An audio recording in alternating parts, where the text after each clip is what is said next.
hello finally गाइजहरू होइन आज चाहिँ हामी साथीभाइसँग हल्का रमाइलो गरिदिउँ भनेर होइन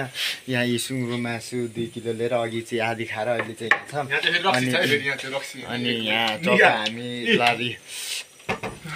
पकाउने आफै खाने आफै होइन हामी छाया पर्यो दामी भएछ होइन एकदम पकाउने मन त अनि भित्र चाहिँ फेरि फाल्टै मासु पाएको छ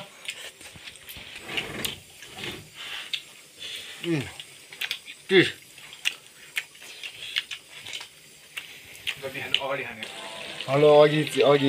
खाएको चाहिँ हामीले त्यो सुँगुरको मासु अहिले चाहिँ यहाँ हामीले पकाउँदै गरेको छौँ क्या यही कुखुराको मासु सुँगुरको 2 किलो लिएको थियौँ अनि कुखुराको 1 किलो ल्यायौँ अनि हामी 5-6 भाइ छौँ क्या अनि त्यो र हल्का खाइदिउँ न त अब छुट्ने बेला पनि भयो भनेर साथीभाइसँग हल्का होइन त्यस्तै छ गाइजहरू होइन के गर्नु आउनुहोस् है मासु खानु आउनुहोस् होइन बोलाएर